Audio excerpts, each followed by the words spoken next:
Fanny, aujourd'hui on se retrouve pour parler de Steve Harvey. La drague selon Steve Harvey. Mais qui est Steve Harvey? Alors, Steve Harvey est un Américain né le 17 janvier 1957 en Virginie. Ok. Mais donc, il est très connu pour le film Think Like a Man. Donc c'est un film qui est sur Netflix d'ailleurs, que je pensais que tout le monde avait vu, mais j'ai discuté avec Omar et il ne l'a pas vu, donc j'imagine que non. Parce que pour moi c'est un classique, c'est un film humoristique, vraiment très drôle. Il y a le joueur. Salut, c'est qui? Jolie vidéo. C'est pas mes seins, sale. T'es sûr que... Je le conseille vraiment, mais après il dit quand même certaines vérités et il parle justement du livre de Steve Harvey dans ce film, qui est un vrai livre. D'ailleurs, je l'ai, attendez.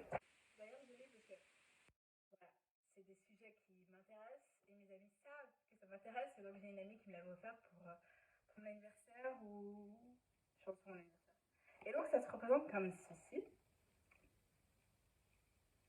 Et en vrai, il écrit Act like a lady, think like a man. Et le film, c'est juste Think Like a Man. En fait, cet homme a commencé en tant qu'humoristique, pour être honnête, comédien. Il a eu son propre show, d'ailleurs. Il a travaillé avec Spike Lee. C'est surtout là qu'il a collé et qu'il est devenu très célèbre. Il a même eu plusieurs émissions avec juste son titre et show à la fin.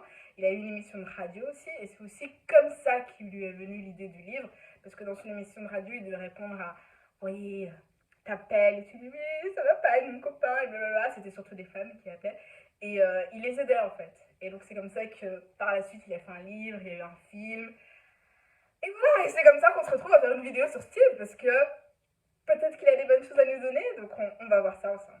Et les femmes en avaient assez. Qu'est-ce qui tourne pas rond chez les mecs de cette Tant génération? que vous ne comprendrez pas l'état d'esprit d'un homme, vous ne gagnerez jamais contre nous au grand jeu de l'amour. Alors parlons de Steve et de sa façon de voir les relations interpersonnelles entre les hommes et les femmes, parce que c'est... Voilà, on va dire que c'est vraiment la façon de Steve. Moi je trouve qu'il y a des bonnes choses, il y a des choses un peu moins bonnes, mais voilà, on va voir un peu comment il voit ça et pourquoi en réalité ça fait un tel succès, et pourquoi même aujourd'hui il y a encore des femmes qui l'écoutent, parce que je vais pas vous mentir, mais pendant le confinement, moi j'ai pris un malin plaisir à regarder plein de ses émissions, parce qu'il avait sa propre émission où les gens pouvaient lui poser des questions et tout ça. Et parfois il disait des trucs, c'était waouh, et puis même ce que les gens demandaient et tout, parfois c'était tellement marrant. J'ai passé beaucoup de temps à regarder ça.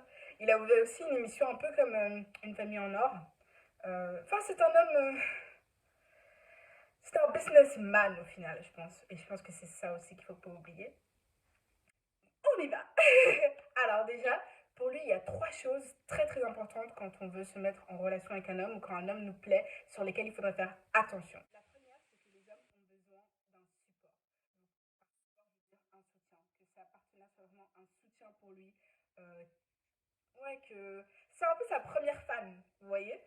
Pour lui, c'est vraiment quelque chose qui fera qu'un homme restera à vos côtés ou pas. Le deuxième point, c'est la loyauté. Et donc, je pense que c'est un peu aussi en lien avec le premier. Donc, oui, c'est savoir que, malgré tout, elle restera là. Après, voilà, moi, je ne dis pas qu'il faut rester malgré tout. Parce que voilà, il y a des choses, il faut connaître ses limites. Hein, on en a déjà discuté, c'est standard. Et quand la personne en face de vous ne réagit pas à ce que vous voulez, et que voilà, il n'y a pas d'effort des deux côtés, et que voilà, il faut partir, et à un moment il faut partir. Mais la loyauté, c'est très important selon lui pour les hommes. Donc si vous voulez faire attention à ce que votre homme reste avec vous, être sa première fan et lui être loyal. Et le troisième pilier, il appelle ça the cookie. Donc en vrai, c'est le sexe. Voilà, on va pas se mentir, c'est le sexe, c'est les relations physiques, en tout cas, qui pour lui, voilà, aucun homme ne peut s'en passer. Selon lui, voilà, celui qui vous dit le contraire, c'est un menteur, un beau parleur. Donc voilà, ce sont les trois piliers. Être un support, un soutien pour lui, être loyal et the cookie. Après, et ça vous vous en rendrez compte si vous regardez le film, c'est pas parce que le cookie est dans les trois piliers qu'il faut le mettre dès le début. Attention, ça il m'a jamais dit. D'ailleurs, il a une règle qui fait partie du film, qui fait partie du livre et qui est, je pense, le truc numéro one quand tu penses à Steve Harvey et sa manière de draguer, c'est la règle des 90 jours, la règle des 3 mois. Selon lui, pendant 3 mois, quand tu rencontres un homme qui te plaît, pas de cookies en fait. Pendant 3 mois, il faut vraiment pas, parce que sinon, selon lui, en fait, tu seras pas la bonne, tu seras pas, il va pas se projeter avec toi, blablabla. Bla bla. Enfin après, on connaît tous les exceptions, et heureusement d'ailleurs, mais selon lui, ouais. 90 jours, 3 mois, nada. Et après, c'est pas le seul, pour être honnête, parce que, oui, regarde, là, qui parle de 3 mois, que en réalité, 3 mois, c'est le bon timing pour savoir si tu veux plus avec cette personne ou pas. C'est le bon temps pour apprendre à se connaître, c'est voilà, c'est que si tu veux une relation sérieuse, en vrai, de toute façon, les fondations sont importantes.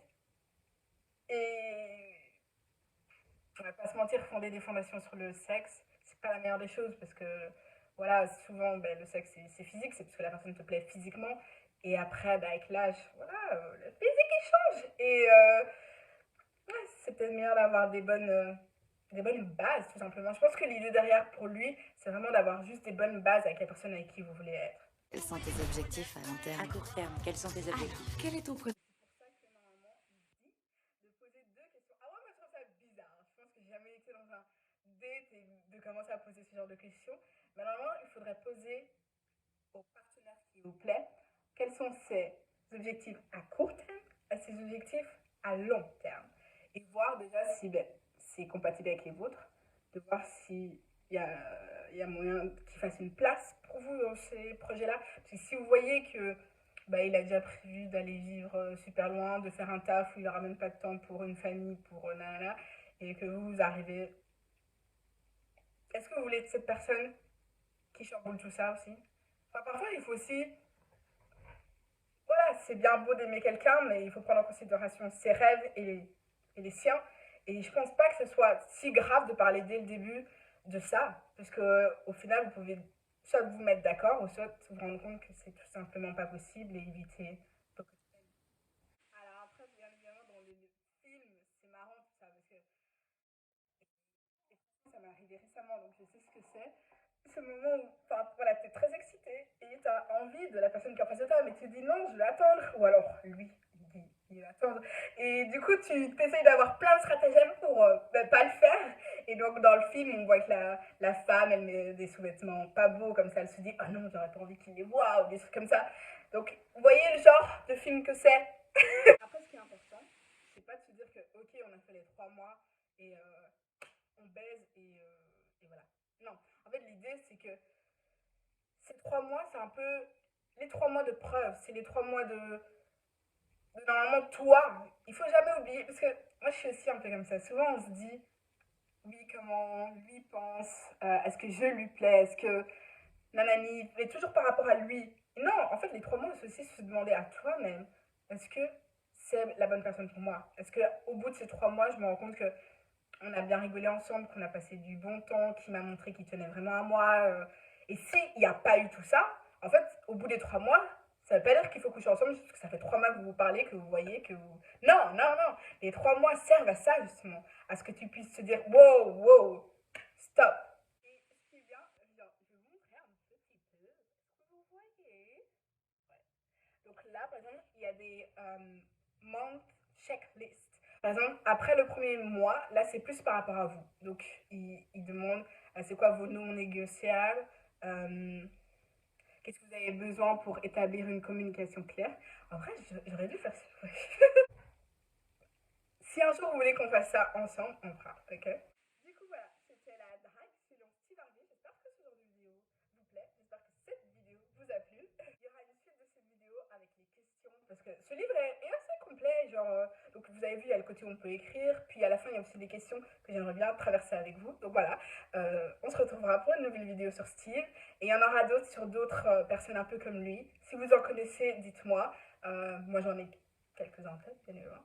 Mais voilà, je vous fais des gros bisous. Je vous souhaite beaucoup d'amour et on se revoit vite.